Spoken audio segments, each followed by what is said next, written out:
अगर आप भी लेना चाहते हैं देश दुनिया की तमाम जानकारी तो आज ही सब्सक्राइब करें हमारे चैनल को। साथ ही नीचे दिए बेल आइकन को जरूर दबाएं ताकि हर अपडेट आप तक पहुंच सके।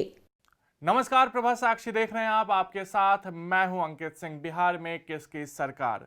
12 बजे तक के शुरुआती रुझानों की बात करें तो ऐसा लगता है कि एनडीए एक बार फिर से बिहार में सत्ता में काबिज हो सकती है। फिलहाल के रुझानों की बात करें तो एनडीए के पक्ष में 130 से 132 सीटें जाती हुई दिखाई दे रही हैं। महागठबंधन 100 से नीचे सिमट सकता है, ये रुझानों का ताजा आंकड़ा आपको हम बता रहे हैं। एलजेपी 5 से 7 सीटों पर आगे चल रही है, लेकिन चुनाव आयोग लगातार ये दावा कर रहा है कि चूंकि कोरोना काल है, ऐसे में मतगणना धीरे है, यानी कि अब भी बहुत ज्यादा उत्साह ना एनडीए खेमे के लिए है और ना ही बहुत ज्यादा नाराजगी महागठबंधन के लिए है, क्योंकि नतीजे अब भी पलट सकते हैं और यही उम्मीद शायद महागठबंधन के नेता कर रहे होंगे। आरजेडी कार्यकर्ता अब भी तेजस्वी यादव के घर के बाहर है, हालांकि उनके चेहरों पर मायूसी साफ साफ दिखाई दी सकती है। जबकि बीजेपी कार्यालय, जो कि सुबह सवेरे सन्नाटा पसरा था, वहां अब ढोल बजने लगे हैं, यानी कि भाजपा कार्यकर्ताओं के अंदर अब उत्साह देखने को मिल रहा है। लेकिन कहीं ना कहीं सबसे ज्यादा खामोशी की चादर ओढ़े हुए फिलहाल जदयू है। जदयू को सबसे ज्यादा नुकसान हुआ है और वह तीसरे नंबर की पार्टी हो सकती है। पहले और दूसरे नंबर की पार्टी बनने के लिए भाजपा और राजद के बीच कड़ी टक्कर दिखाई दे रही है, जबकि जदयू को काफी ज्यादा नुकसान होने का अनुमान लगाया जा रहा है। जदयू 50 के आसपास सीटों पर ही बढ़त बनाई हुई है, जबकि 60 और 70 के बीच में भाजपा और आरजेडी की बढ़त है।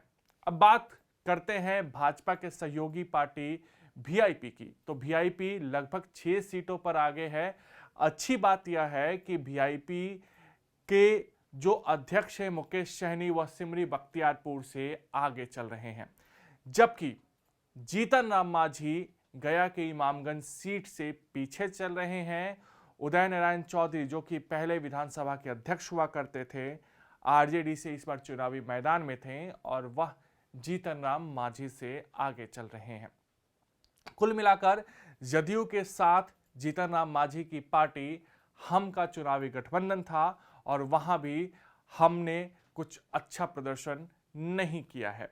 अब बात ये करते हैं कि राघोपुर और हसनपुर में क्या स्थिति है। राघोपुर से तेजस्वी यादव आगे चल रहे हैं, हालांकि सतीश कुमार से उन्हें कड़ी टक्कर मिल रही है, जबकि हसनपुर से तेजस्वी शुरुआत में पीछे चल रहे थे, लेकिन ताजा आंकड़ों की माने तो अब तेज प्रताप आगे हो गए हैं।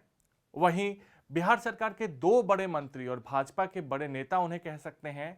मुजफ्फरपुर से सुरेश शर्मा, जो पहले आगे चल रहे थे, अब पीछे हो गए हैं, जबकि इसके अलावा नंदकिशोर यादव, भाजपा के कद्दावर नेता है बिहार में, पटना साहिब सीट से पीछे चल रहे हैं। बांकीपुर से नितिन नवीन आगे हैं। ये वही बांकीपुर है जहां से शत्रुघ्न सिन्हा के बेटे कांग्रेस के टिकट से चुनावी मैदान में थे, वह पीछे चल रहे हैं। इसके अलावा प्लूरल्स पार्टी की अध्यक्षा पुष्पम प्रिया भी बांकीपुर सीट से पीछे चल रही हैं। तो ये ताजा जो रुझान है बिहार चुनाव को लेकर, ये हम आपको पल पल बता रहे हैं। इसके अलावा जदयू की परफॉर्मेंस क्यों खराब हुई, इसको लेकर जदयू के राष्ट्रीय महासचिव केसी त्यागी ने बड़ा बयान दिया है, आप भी सुनिए। अब से 1 साल पहले एक भी लोकसभा की सीट आरजेडी को नहीं मिली थी। लोकसभा चुनाव के नतीजों के मुताबिक 218 सीटों पर जेडीयू प्लस की जीत थी। 1 साल में ऐसा कुछ नहीं हुआ कि ब्रांड नीतीश खत्म हुआ हो या ब्रांड आरजेडी प्लस हुआ हो। सिर्फ और सिर्फ हम कोविड-19 के इम्पैक्ट की वजह से हारे। एलजेपी का नकारात्मक भूमिका रही है, उसका कोई सकारात्मक रोल या नामो निशान बिहार की राजनीति में नहीं बचा। तो अब तक कुल मिलाकर आंकड़ों की माने तो बिहार में ऐसा लग रहा है कि एनडीए की सरकार बन सकती है। लेकिन अब भी बहुत शुरुआती रुझान है।